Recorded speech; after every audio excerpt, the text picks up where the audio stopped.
we did what we do, tried to respect the game plan. I think it shows on their score. They had 91 points, I believe. So, yeah. So,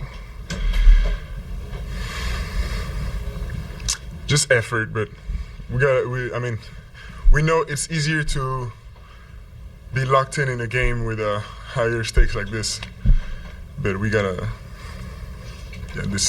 figure it out for other games. How do you figure that out? How do you, I guess, process that? In all honesty, I think it's bound to happen. Like we weren't without experiencing it, we weren't gonna be perfect for every game for sure. In all honesty, my opinion is that it was bound to happen. You know, these events, but we have to reduce the amount of times it happens, like the most possible, and that's what it's gonna show what we're made of actually. Because any young team that starts to be somewhat successful, you know, I think it's bound to happen. Along those lines, Vic, can this, and I don't know if this is making too big a deal out of just one win, but can this be like a reset in that regard? You know, after the last dropping 4 of the last 6, the whole deal, you know? I think from having now being in my 3rd season, what I've seen, no. Sometimes a win like this can be a reset when you're in like a bad losing streak, or the opposite can happen if you're in a winning streak, you know. But there's too many games. It's too easy to make mistakes again. So, and the hard thing is to answer the call every night, you know. There's been an online campaign from Spurs fans recently for Keldon Johnson to be 6th Man of the Year. Do you think that Keldon is a top candidate at the moment? Well, of course. I mean, yeah, for sure. Simple as that. So you're like your toughest competition for that award?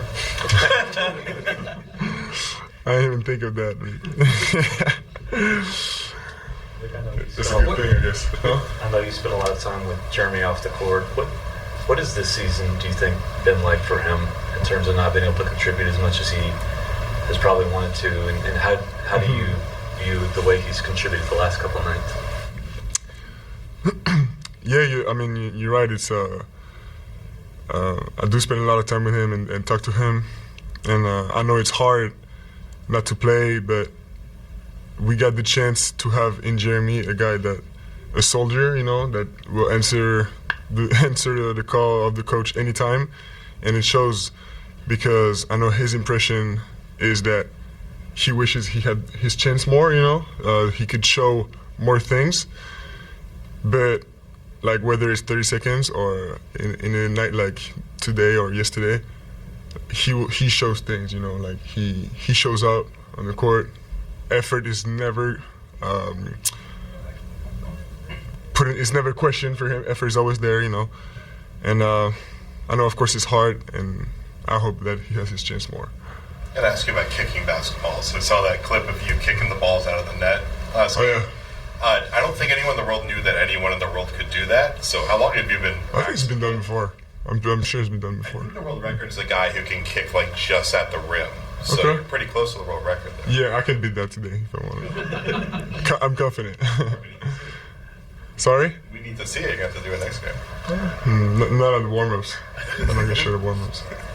Vic, halfway through the second quarter during the timeout, I saw Julian kind of pull you aside and explain something. I don't know if that was something that strategic-wise, but I was just wondering how often does he do that type of stuff, and what was that conversation? We do that pretty often with one another, and it's going to be like I want it to be even more, and we want to hold each other accountable and communicate things more directly. So it happens a lot. And we're still figuring out how to communicate and how to. For my example, is also like realizing in the moment what to notice and what to say. Luke's going back to Boston this weekend. We all know what he can do on the court.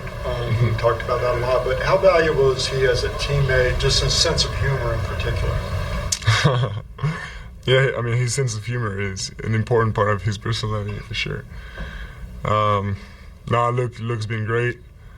I think one thing I love about him is he brings another perspective to like the debates we have. No, I'm not talking about basketball. The debates we have, some anecdotes he has, and I mean he's a very cultured guy, so it's interesting to talk to him. I'm sure Victor Mitch talked recently about kind of letting you all play through your mistakes and grow as a team. What's that been like for this young team to kind of develop and playing through mistakes?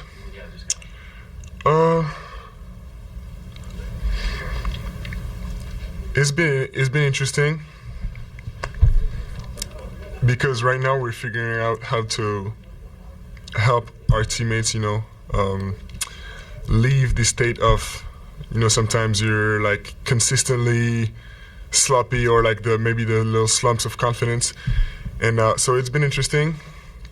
But the good thing is like we got energizers in the locker room. We all the time like good vibes together off the court.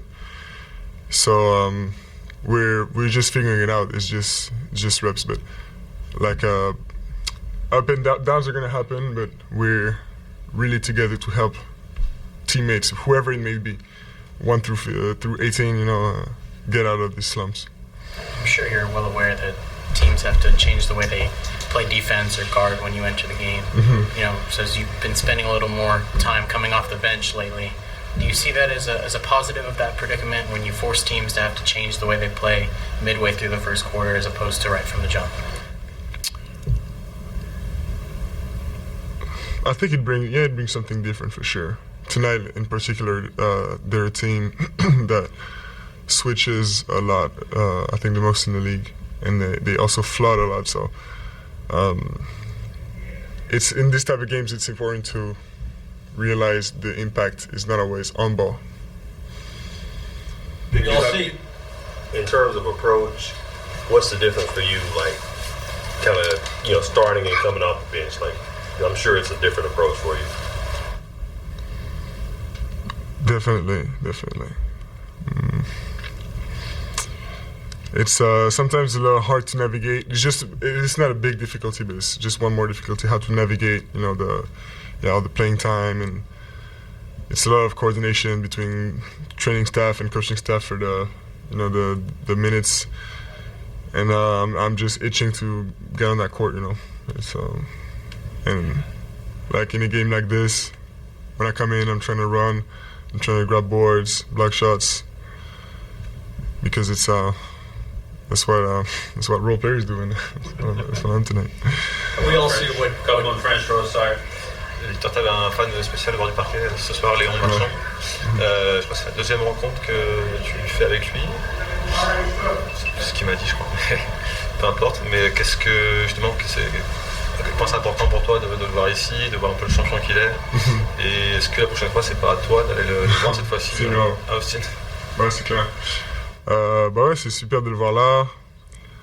C'est parce que c'est inspirant aussi, parce que on côtoie les meilleurs joueurs du monde un peu tous les soirs avec notre activité, mais le voir là, voir un gars qui pèse comme ça, je sais pas si on a eu aussi lourd que lui en courtside sur la saison, parce que on s'habitue à lui parce qu'il est français et qu'on le voit souvent, mais c'est du très très lourd. Ce qu'il vit, parce qu'il m'a dit qu'ici, il était encore un inconnu sur le campus à Austin, c'était génial. Quand il rentre en France, c'est une superstar, mais ici, il me disait c'est super parce que je vis tranquille ici. Ah ouais? Est-ce que j'aimerais vivre ça? Ouais. Bah, par moment, ouais. Il y avait Léon, évidemment. Il y avait aussi un groupe de 70 Français pour un voyage organisé par Trash Talk. Ah, j'avais compris. Section 210, tout en haut. Est-ce que tu te rends compte, toi, depuis les États-Unis, un petit peu du soutien populaire que tu as en France, de ta popularité chez les fans français? C'est quelque chose que tu sens au quotidien? Pas au quotidien, parce que c'est avec le décalage, etc. C'est dur de vraiment s'en rendre compte, surtout que je regarde pas vraiment les émissions, tu vois, la télé en France ou quoi. Mais j'y pense évidemment, et j'y pense notamment quand on joue les matchs à 13h, etc. Je me dis que là, il y a la France qui voit, etc. Et là, je me dis que c'est plutôt les fans en se réveillant qui vont checker soit la fin du match, soit le score.